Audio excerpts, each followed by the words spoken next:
ನಿಮ್ಮ ನೆರವಿಗೆ ನಾವು ನಿಲ್ತೇವೆ. ನೀವು ಯಾವಾಗ ಬೇಕಾದಾಗ ಕೇಳಿ, ಮತ್ತೇನಾದ್ರೂ ಕೆಲಸ ಇದ್ರೂ ನಿಮ್ಮ ಜೊತೆ ನಾವಿರ್ತೇವೆ. ಯಾಕಂದ್ರೆ ನನ್ನ 40 ವರ್ಷದ ಸುದೀರ್ಘ ಇತಿಹಾಸದಲ್ಲಿ ನಾನು ಇತಿಹಾಸ ಸಂಶೋಧಕನಾಗಿ ಸಾಹಿತ್ಯಗಳನ್ನು ಬೆಳೆಸುವುದು, ಸಾಹಿತ್ಯ ಪರಿಷತ್ತಿನ ಅಧ್ಯಕ್ಷರಾಗಿ ಸಿದ್ದಪ್ಪ ವೇದೇನ ಹಳ್ಳಿಗೆ ಅವ್ರು ಅಂತಿದ್ರು ಎಷ್ಟೆಲ್ಲ ಹೊಡೆದಾಡ್ತೀರಿ ಅಂತ.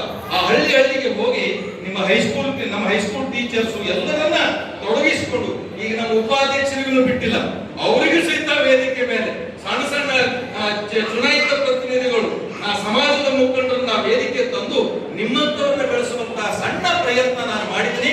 ಇವತ್ತು ಅದರ ಫಲವೇ ಸೇಡಂ ತಾಲೂಕಿಗೆ ಸಾಹಿತ್ಯ ನನಗೆಲ್ಲದು ಸೇಡಂ ತಾಲೂಕಿನ ನೆಲಕ್ಕೆ ಕಲಬುರಗಿ ಜಿಲ್ಲಾ ಸಾಹಿತ್ಯ ಸಮ್ಮೇಳನ ಅಧ್ಯಕ್ಷ ಸಿಕ್ಕ ಅಭಿಮಾನ.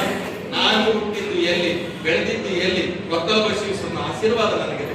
ಮಾತಾ ಮಾಣಿಕೇಶ್ವರಿ ಯಾದಗುಂದಿಯ ತಾಯಿ ಆಶೀರ್ವಾದ, ಹೀಗೆ ಇಲ್ಲಿರುವಂತಹ ಎಲ್ಲ ದೇವರುಗಳ ಆಶೀರ್ವಾದ ಮತ್ತು ಬಸವಣ್ಣನವರ ಆಶೀರ್ವಾದ, ಬಸವಾದಿ ಶರಣರು, ದಾಸರು ಕೊಟ್ಟಂತ ಕೊಡುಗೆ ಬಹಳ ದೊಡ್ಡದಿದೆ. ದಾಸರ ಹಾಡುಗಳನ್ನು ವಿಜೃಂಭಿಸಬೇಕು. ಬರೀ ಒಂದ್ ಸೈಡ್ ಅವ್ರ ವಚನ ಸಾಹಿತ್ಯನೇ ಹಾಡ್ತಾರೆ ಕೆಲವು, ಹಂಗಾಗಬಾರದು. ಈಗ ಸಮಾನತೆಯ ಸಂಗೀತದಲ್ಲಿ ಸಮಾನತೆ ಬರಬೇಕು, ದಾಸರ ಹಾಡುಗಳನ್ನು ವಿಜೃಂಭಿಸಬೇಕು. ಎರಡು ಕಣ್ಣುಗಳಿರ್ತಾರೆ ಸಾಹಿತ್ಯದಲ್ಲಿ. ನಮಗ ದಾಸ ಸಾಹಿತ್ಯ, ವಚನ ಸಾಹಿತ್ಯ ಎರಡೂ ಕಣ್ಣುಗಳು.